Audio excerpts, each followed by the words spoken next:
Just what a great day. I mean, always an exciting day, nerve-wracking day, all of that part of it. But these young men, they've worked so hard. Their families have worked so hard for to achieve this goal and the opportunity to extend their playing careers, but also extend their uh, their education and growing as this happens. And so, our coaches, I'm extremely proud of them and the work that they put into it and how diligent they've been in creating this class and developing this class. And so, to add these 12 guys today, obviously we've got another signing day coming up, and we'll add additions to it. But this is a great start to this signing class. Was really able to address some of the needs that we have that are coming up with guys that are leaving and graduating and moving on. And so, uh, adding a couple of linemen in this class to continue to keep building. Everything always starts up front. We have that theory around here, big guys rule the world, and we've got to continue to keep having great offensive linemen and defensive linemen. So we've been able to add some depth to the offensive line. We'll add a few more as we continue to go. Same thing defensively with Ty Newhouse, a kid out of Kansas that has had a tremendous career there, not only on the football field, but also on the wrestling mat. But a guy that has come to camp and really done an outstanding job for us. We're excited to add him to it. We'll add some more defensive linemen as we continue to work our way through. Added, with four of our linebackers now that are fixing to graduate and move on. To be able to add these two linebackers in, Zach Nielsen is a kid from Australia that we were able to see in camp, that he came across, a guy that's a little bit older, but a guy that can really run. He's got great cover skills. He comes downhill. He really tackles out in open space. And so we're excited about what he's going to bring. And then, just locally here, Eli McWilliams, just a guy with a ton of length, explosive, does a good job into coverage, but just has got a great football IQ, got a great mentality about himself. And so we're excited to add him to what our linebacker core and their group is going to be. Nunu Campbell, who has been fantastic, has had a fantastic career at Holland Hall over the last couple of years. Just got through winning him a state championship. But this guy, he brings energy, brings effort. Again, he came to camp, and just having the opportunity to sit down and visit with him, work with him, watch him go through drills. This is a guy that is hungry to be great. And we know he's got a great base coming from where he comes from at Holland Hall, but then add him to what we've got in the secondary, and this guy we think is going to be a really special player before his career is over. Going back to the offensive side of it, those receivers that are coming in, we've got four of them. We've got a JC receiver and Nick, who will add depth immediately to what we do, have an opportunity to be here in January, and a guy that really is explosive, in and out of cuts, has a great catch radius. Feel like we can play him inside or outside, but a guy that I think brings some talent in, number one, but also just brings some experience to this group. And then the three young ones, all of them got great size. They can play inside or outside. They're in and out of cuts again. Most of those guys came to camp. We were able to work with them and kind of see their competitiveness, getting off of man coverage, being able to settle in some things. And so that is going to be a tremendous gift for us as you see the years to come and what they're going to be able to produce and do in our program. And then not last here, we with Adam's departure, we've added a long snapper from Alabama, a guy that was a defensive linebacker. So this guy's a football player and then also snaps, but is going to do our snapping duties here. Feel really good about what he brings, just the mentality that he will bring to that position, the athleticism that he'll bring to that position. And, nobody wants to talk about the long snapper until he snaps one over his head or puts one dribbling back there on the ground. And so how important those guys are to what we do. And we've been blessed to have Adam for as long as we've had. And then last but not least, Cordell, the quarterback that we're signing out of Houston Westfield, just a dual threat guy. A guy that can do so many things with the football in his hands, got a tremendous arm. But I think the thing that Cordell does probably that really set the tone for us is just how competitive he is. Whether that was at camp this summer, whether that's watching him through some of the drill work that we did, and then turning on the tape and watching what he did at Westfield. And so this is a great class. This is a great start to what this class is going to continue to grow and be. But we are tremendously excited about all of them. Coach, I've always said for TU to be successful, you've got to recruit Oklahoma, Texas, and Brisbane, Australia. So tell me how you got this Nielsen guy. You know, it's a really unique story. There was a group of international players that kind of did the camp circuit, and we were able to spot him at one of those camps, and he came to our camp as well, and it was just him and his mother kind of making this tour. But you know, he was one of those guys that just kind of caught your eye, just with the twitchiness that he had, being able to get in and out of cuts, the mentality and that he had. And then when you sat down and really talked to him, kind of his background, because he was originally born in New Mexico, and then their family moves to Australia when he was pretty young. And, you know, so he's a dual citizenship kid, but, you know, he spent the majority of his life over there. And so, unique situation, but we feel like we got a great combination type back, a guy that can play the star, could play the wheel, could play in the box or outside of the box just because of his athleticism. I wish I would have got to do a home visit over in Australia, but I didn't get to do that. He's invited us, but we hadn't made that happen yet. Yeah, get with Rick about that recruiting budget. Yeah, right. Good thing you're familiar with Zoom now. Yeah. You kind of in that same vein, you know, there was a time at TU when the philosophy of recruiting was the tank of gas, you know, wherever you kind of recruited in the area where you could drive in the tank of gas. You obviously have kind of embraced a more regional and international kind of vibe. Do you kind of feel like your best path to success is spreading out a little more than just the state here? Yeah, you know, over the last 4 or 5 years, we really tried to expand our recruiting footprint. And, you know, obviously Oklahoma and Texas are going to be probably the two main states, obviously. But as you look at it, we've gotten into Louisiana, we've gotten into Kansas, we've gotten a little bit into Arkansas. And so we've started expanding a little bit more, obviously, with Zoom and you know, social media and all the different components that kind of goes into. But if you look at these 12 guys, I think, and I don't want to get this wrong, but I think probably 10 of those 12 all came to our camp, and we were able to work with and put through drills and do that.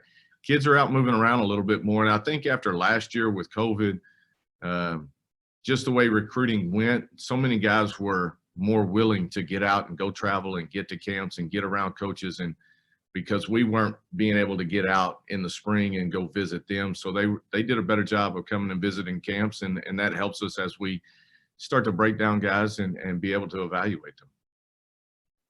Kind of as we get farther away from hopefully through the pandemic and everything, do you think that'll still be a holdover? Or do you think, you know, 2 Oklahoma kids out of 12 is kind of where it won't be a surprise coming forward? Or do you think it'll kind of even out a little more? No, I think, you know, we're always going to start in the state, and we're going to recruit this state heavily, just like we always have, and continue to keep adding those guys to our roster.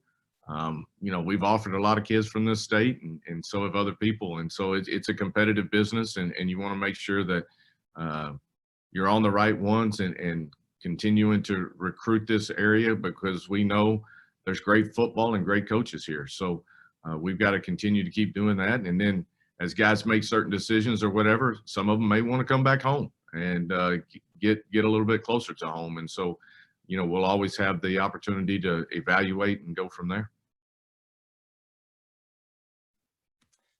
You guys are kind of in a unique situation here in that you have a bowl game, like, I mean, just days away. Right. Is it harder to recruit when you have this signing day coming up here on the 15th? You have a bowl game on the 20th. Is it a challenge for you guys getting ready for the bowl or for recruiting? Yeah, it definitely added some different factors and variables to it. You know, I think there's so many deals that are going on right now. Obviously, you know, we've got the bowl game. You got signing day today. We got finals going on. You're working through schedules. We actually leave for the bowl tomorrow. And so it's been a hectic couple of weeks right here. as you're kind of pushing towards this finish line. But, that's just part of it. I think, our guys are excited about the bowl game. Obviously, we as a staff, and I think these young men are excited about this signing day and what this class is going to bring. And so the future is bright. We just got to continue to keep building. Is 12 a good number for you early signing day wise? I know, it's been less than that typically, I think, in the last couple of years. That gives you some flexibility, but it also gets the bulk of your class in tow. Yeah, I think that's a good number, especially for us this year, because you're still dealing with some of that. You've got your super seniors that are going to be moving on. You've got your seniors that potentially could be. Obviously, the transfer portal is part of all of that part. And so as you try to figure out your numbers and what it looks like and developing that part of it, I think 12 was a good start for us right now, and then give us the opportunity to go back out in January and work through the 1st of February to kind of see exactly where we need to kind of put an emphasis, continue to keep building, continue to keep working towards, and making sure that we're on the right guys and the guys that we need that are going to continue to elevate our program. You mentioned those super seniors. I know last year it was a first trying to figure out recruiting with who's going to stay. And have you been able to get a better handle on it now that this is the second year it's come around, and has it gotten any easier to deal with that? I don't know that it's gotten easier, Nathan, but we've at least been through it once, and we've got at least an idea of what it's going to look like. Last year was just so outside of the box, and you're just kind of, working your way through it, and every day it kind of changed a little bit. And so at least we've got an idea. I think the guys understand it a little bit more too, and as they kind of sit down to make decisions about what they want to do and what direction they want to head, whether that's, take that step to the next level and have that opportunity, or maybe that's I've got my degree, football's been great, I've loved my experience, yet, do I really want to go through another off season? Do I want to go through all of that part of it? I'm ready to go out and get in the professional world and start my career and do those things. So lots of different variables in this problem or equation that you're working through. And so I think 12, again, going back to that, is a good start for us to kind of see where we're at, knowing that we need to add in certain areas, and then being able to build off of that. I made a comment last year about Allie Green. I know he's not here, so we won't harp on it, but I said nobody's a bigger Allie Green fan than Allie Green.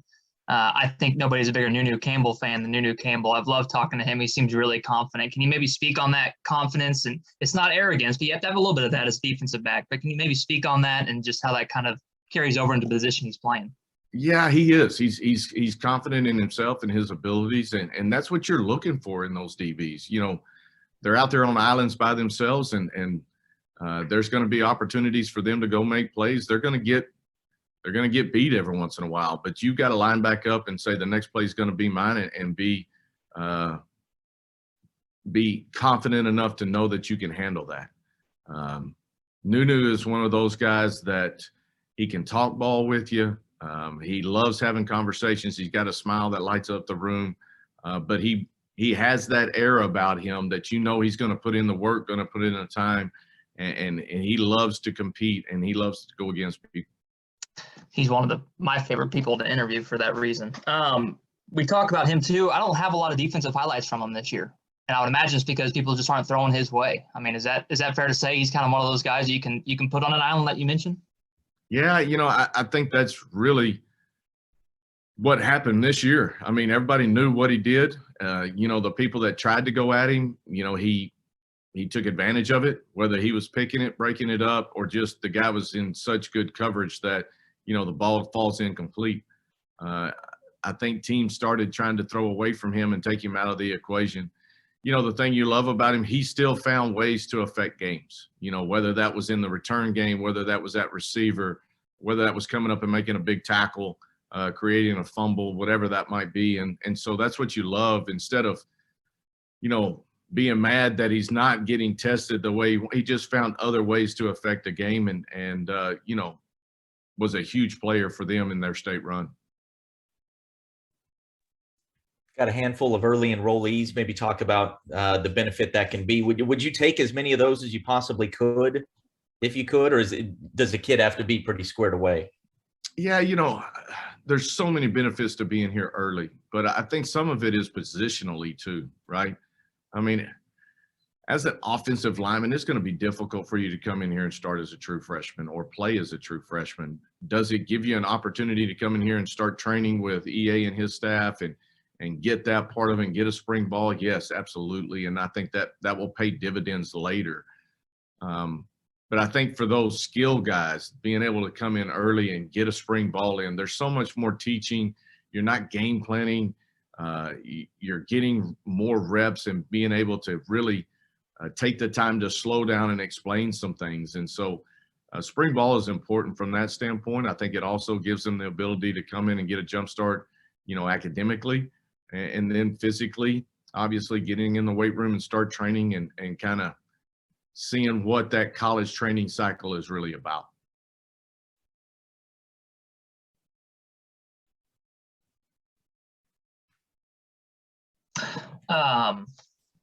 Cordell, quarterback. Cordell. Okay. You mentioned him being kind of a dual threat guy. You have, Braylon on the roster as well. Mm-hmm. Is this, I'm not going to pigeonhole you into like where you're going with quarterback recruiting, but is this kind of the new thing? Is what you need to do nowadays is get those guys who are true dual threats that can use their legs and, nothing against Zach and Davis. They're plenty athletic, but those guys aren't, I don't know if you would dub them as dual threat to maybe the extent that these guys are, if that makes sense. Yeah, I think we want a combination of guys in our room, guys that are a little bit more pro style, guys that have that ability to be a dual threat guy. The one thing that I will say about Cordell and about BB is they have the ability to move with their feet and do all of those things and create plays that way. But they're still, from a quarterback standpoint, they're still one of those guys that they're still looking to throw first. They're buying time. They're buying, a little bit more space here and there, keeping their eyes downfield. And if it's open, man, they've got the arm to make those things happen. But when things break down, obviously they can make some big plays with their feet. Yeah, not to look too much into box scores or stats, but I mean, DT has it here. He rushed for 406 career yards. So not to say that he doesn't. That lends to your point that he's not looking to run. It sounds like he's a guy who is looking to stay in the pocket and throw, but also has the ability to get out if he needs to. Absolutely. And that's I think everybody would like to have that as a quarterback, right? I mean, the ability to buy time, to buy space, to get outside of the pocket, but keep my eyes down the field. Extending plays is when those non-scripted plays are sometimes some of the biggest plays in a game. And so to have the ability to do that and the arm strength to make those things happen, I think everybody would like to have that. I mean, you look in the NFL, you see the difference. The guys that are stationary back there, great players. I mean, nobody can take anything away from Tom Brady and some of the others that are like that. But it's not bad to have, Kyler and Aaron Rodgers and Russell Wilson and those guys that can just continue to buy space, buy time, and push that ball down the field when need be. For more information, you can visit TulsaWorld.com.